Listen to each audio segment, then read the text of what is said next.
देखो बेटा, ये मैंने बताया 1.3 का ये फर्स्ट यूनिट जो नाइन्थ की है उसका रियल नंबर का थर्ड वीडियो है अपना। तो 1.3 के थर्ड क्वेश्चन पे अपन 0.6 बार, इसका मतलब है x इज इक्वल टू 0.6666। तो अपन देखो जितने पे भी बार है ना उतने नंबर डेसिमल को आगे सरका देंगे। अपन एक नंबर आगे सरका दें, 0.6 से पॉइंट को आगे सरका देते हैं, यहाँ कर देते हैं, इसको लिखते हैं 6.666 लिख देते हैं नीचे, क्योंकि एक नंबर जंप मार गया डेसिमल तो 10 लिख देंगे। अब ये 10x इंटू हो गया 10x हो जाएगा। तो 10x क्या हो गया 6.6666। मैंने आपको बताया ना, देखो एक नंबर पे बार है तो एक नंबर से जंप लगवा देंगे डेसिमल को, तो 6.666 हो गया।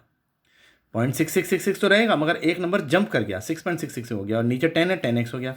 अब इस 10x और ये x इसको माइनस करो, 10x माइनस x करोगे, देखो ये किया, और 6.6666 माइनस 0.6666 तो 9x upon 6, x is equal to 2/3। देखो यहाँ पर यही बात ध्यान रखने वाली है, डेसिमल को जंप कहाँ से लगवाना है और बार को कैसे हटाना है। देखो अगला क्वेश्चन देखते हैं, 0.47 बार का मतलब है 0.47777, 4 बार लिख दिया मैंने, 7 ही रिपीट हो रहा है इसमें। अब x क्या करना है, अब देखो 0.47 है ना, पहले तो एक डेसिमल को सीधी सीधी जंप लगवाओ। डेसिमल अब तो अभी तो बार वाले पे पहुंचे नहीं है अपन, पहले तो डेसिमल को यूं ही जंप लगवाओ। 4.7 बार कर दो, ये 10 आ गया, ये 10 को x से कर दो, 10x 4.7777, मतलब 7 ही तो रिपीट हो रहा है। अभी तो बार वाले को कवर करना है अपन को डेसिमल को जंप लगवा के, पहले भी तो अपन ने बार वाले को कवर किया है, बार वाले को कवर किया ना, तो यहाँ पर भी अपन बार वाले को कवर करेंगे। तो अपन क्या करेंगे, एक पॉइंट और जंप लगवाएंगे, तो क्या हो जाएगा 47 पॉइंट, ये 7777, ये पीछे तो लगा सकते हो आप, ये 10 और आ जाएगा, ठीक है ना। एक जंप और मारा, 10 आ गया नीचे, एक एक नंबर जंप मार रहा है ना, पहले एक नंबर से जंप मारा, वहाँ तो क्या रिपीटेशन था नहीं, यहाँ रिपीटेशन था, तो एक नंबर और जब मारा तो 10 10 10 सा 100 हो जाता है, 100x 47.7777। अब ये नंबर और ये नंबर ले लो आप, क्योंकि बार तो इसी में ही था, अपन ये भी ले सकते हैं, मगर ये कैसे लेंगे अपन, यहाँ पे ये तो रिपीट ही नहीं हो रहा ना, जहाँ रिपीट वाला अलग हो गया उसको लेते हैं। तो 100x माइनस 10x और 47.7777 माइनस 4.77, तो 43 बचा, 90x, x इक्वल टू 43/90। तो देखो यहाँ पे ये भी किया हुआ है, इस तरीके से भी कर सकते हो। x 0.001 है, 0.001001, ये नंबर रिपीट हो रहा है यहाँ पे। इससे पहले वाले मैं आपको दिखाऊँ, इससे पहले वाले भी आप देखना चाहें कि देखो ये 0.6 वाला है, देखो आप 0.6 अपन देखते हैं, 0.6666 है, तो एक नंबर आगे कर दिया 10x, 10 इसने भी किया 6.666, तो 10x में से x माइनस किया, 0.6 में 9x, ये 2/3। मगर अगर अपन अगला देखें 0.4777, तो इनका मेथड डिफरेंट है यहाँ पे, तो 10x 4.777 हो गया, ये अपन ने भी किया। अब 10x में से x ही माइनस कर दिया, यहाँ पे 10x में से x माइनस कर दिया 9x, और 4.777 में से 0.477 जाएगा तो 4.3 बचेगा, तो 9x is equal to 4.3, x is equal to 4.3 upon ये तो 10 लगा दिया, डेसिमल हटा के नीचे 10 आ ही जाता है, 90, 43/90। ठीक है, या दो मेथड से आप कर सकते हो, किसी भी मेथड से। ठीक है, आपको ये मेथड भी समझा दिया गया है कि कैसे आपको एक एक नंबर करके शिफ्ट करना है, और आपको दूसरा मेथड भी समझा दिया गया है। अब अपन देखते हैं 0.001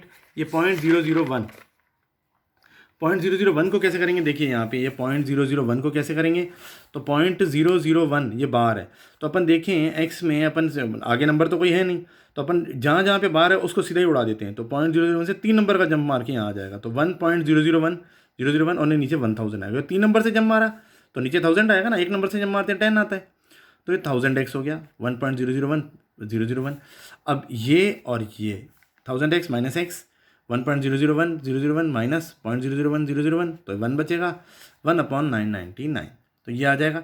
अब आप इसको दूसरे मेथड से भी देखना चाहें, मैंने तो ये किया है भाई, देखो जो एक ही कॉन्सेप्ट याद रखो, जो भी डेसिमल जितने बार पे आ रहा है उस बार तक को, बार से उड़ाना है, डेसिमल को आगे तक लाना है जहाँ पे बार रिपीट हो रहा है, ठीक है ना। जैसे 0.6 में भी अपन ने ये किया, 0.47 में भी यही किया, ठीक है। और जिस पे बार नहीं है, जैसे अपन ने पीछे देखा ये 0.47, तो यहाँ पर से तो हटाना ही है, इससे तो आगे लाना ही है अपन को, क्योंकि यहाँ पे तो बार ही नहीं है, ये तो नॉर्मल वैल्यू है, यहाँ से क्वेश्चन शुरू होता है, क्योंकि यहाँ के बाद वाले में बार है। अब उसको भी आगे लाना है एक 47, क्योंकि अपन को अलग करनी है, डेसिमल के बाद वही नंबर होना चाहिए जिस पे बार था, ठीक है। यहाँ पर भी अपन ने वही किया है ना, ये आपको कॉन्सेप्ट याद रखना है, यहाँ पर भी अपन ने वही किया है, ठीक है। तो ये अपना थर्ड क्वेश्चन हो जाएगा, ठीक है, थर्ड क्वेश्चन। अब देखिए यहाँ पर भी ये देखें, express 0.99999 in the form of P/Q, are you surprise by your answer. With your teacher and class में डिस्कस वेदर। अब देखो 0.999 अपन का मतलब क्या है, 0.99 का मतलब है 0.9 बार, तो x तो जिस पर बार जो रिपीट हो रहा है x से उसके आगे कर दिया तो 9.999, एक नंबर रिपीट किया, एक नंबर से ही जंप लगवाया अपन ने डेसिमल को, यहाँ से यहीं तो किया है, ठीक है ना। तो 10 आ जाएगा, 10x 9.999 और x ये 10x माइनस एक्स किया और 9x = 9, 1 आ जाएगा आंसर। तो सरप्राइज़ की बात ही नहीं है, ये आंसर आता है, ठीक है ना। तो ये अपना 4th क्वेश्चन था, ठीक है। कैसे किया हो ये आप देख लो। अब देखो 5th में क्या, व्हाट कैन नंबर 1/17 को कैसे परफॉर्म करते हैं रिपीटेटिंग में। 1/17 को डिवाइड कर दिया। देखो 1/17 मैंने पहले भी कहा 1/17 था, 1 था, पेयर चाहिए तो पहले तो पॉइंट और जीरो, शुरुआत में ऐसे आता है, एक पॉइंट से एक जीरो आता है, फिर एक जीरो से एक जीरो आता है, नीचे कहीं पेयर चाहिए होगा तो उसकी जगह जीरो आएगा, ये ध्यान रखिए। पहला जो पॉइंट लगाएंगे 1/17 था, देखो मैं आपको बता दूं यहाँ पे, देखो यहाँ पर मैं बता देता हूँ आपको, 1 को 17 से जब आप डिवाइड करोगे तो पहला पॉइंट लगाओगे तो ये ज़ीरो आएगा, फिर से ये ज़ीरो लगाओगे तो ये ज़ीरो आएगा, मगर नीचे कहीं आपको पेयर की ज़रूरत पड़ती है तो ये ज़ीरो आता है इसकी जगह, ठीक है। पहला पॉइंट तो पहला ज़ीरो देता है, दूसरा ज़ीरो ज़ीरो देता है, ठीक है, ध्यान रखना है बात। तो ये अपन को इस तरीके से डिवाइड करते जाना है, ये आप देख लेना कैसे डिवाइड किया है, काफ़ी लंबा डिवीज़न है, ठीक है, 16 ब्लॉक के उसमें डिवीज़न किया हुआ है। अभी देखिए, look at the several example of the rational number in the form of P/Q। Rational number P/Q की फॉर्म में है, ठीक है। P/Q are the integers with no common factors other than 1 having terminating decimal representation. Terminating decimal representation मतलब एक जगह पे जाके ख़त्म हो रहा है और P और Q में कोई कॉमन फैक्टर नहीं है, कॉमन फैक्टर नहीं होती। जैसे 2/5 है, 5/2 है, तो 2/5 भी खत्म हो रहा है 0.4 से, 5 4 20, पॉइंट लगाएंगे जीरो आएगा, 5 4 20, 2 पॉइंट 2 को करेंगे 2 2 4 और पॉइंट लगाएंगे 2 5 10। तो ऐसे हो सकता है Q must satisfy the factors, 2 और 5 की फॉर्म में अगर होगा ना Q तो ये सेटिस्फाई हो जाएगा कि सेवरल एग्जाम्पल जो होंगे P/Q की फॉर्म में, जहाँ पर P और Q जिनके कॉमन फैक्टर नहीं होंगे वो टर्मिनेटिंग डेसिमल रिप्रेजेंटेशन में तब होगा जब Q जो होगा वो 2 या 5 की फॉर्म में होगा, तब ये खत्म हो सकता है। जैसे नीचे आ गया 5/3 आ गया, अब ये नहीं खत्म हो रहा ना, टर्मिनेटिंग कहाँ है। तो इसका आंसर यही है कि जब Q जो P/Q की फॉर्म में है ये, और Q जब 2 और 5 की फॉर्म में होगा तो ये क्वेश्चन सेटिस्फाई है कि हाँ भाई वो टर्मिनेटिंग डेसिमल रिप्रेजेंटेशन में हो गया। अगर Q 3 7 ऐसे आ गया 2 और 5 के अलावा कुछ भी, तो वो नहीं होगा सेटिस्फाई, ठीक है।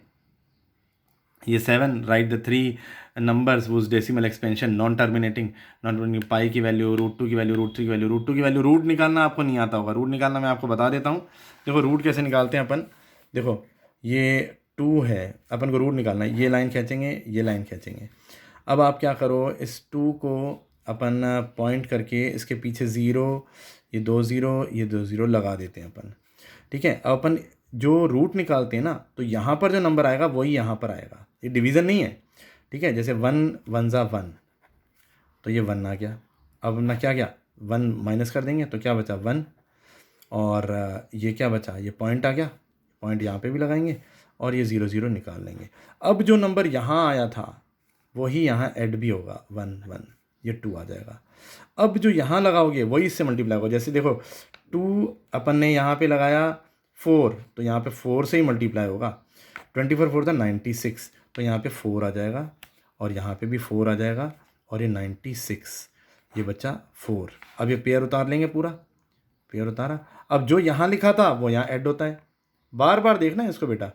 ये 28, अब देखो 400 है, अब देखो 28 जो यहाँ लिखोगे वही यहाँ लिखोगे। जैसे 28 है, अब मैंने यहाँ 1 लिखा तो 1 से ही इंटू किया मैंने इसको, तो 281 1 ज़ा 281, ठीक है, समझ में आ रही है बात।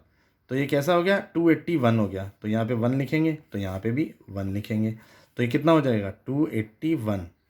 अब अपन इसको डिवाइड करेंगे, 119 बचेगा और यहाँ पे 2 ज़ीरो हैं, ये 2 ज़ीरो पेयर का पेयर उतार लिया। अब यहाँ जो 1 लिखा अपन ने वो यहाँ ऐड करना है, तो ये कितना आ जाएगा 282। अब अपन को जो यहाँ लिखना है उसी से इसको मल्टीप्लाई भी करना है। जैसे 282, अब यहाँ पे मैं इसको लिखूँ 4 से करूँ तो 4 से ही करूँगा इसको। देखो 4 चौक 16, 4 दूनी 8 और 1 9, 4 8 32 की 2, 8 4 दूनी 8 9 10 11, 11 296। तो यहाँ पे 4 लिखूँ तो यहाँ पर भी 4 लिखूँगा, तो ये कितना आ जाएगा 11 296।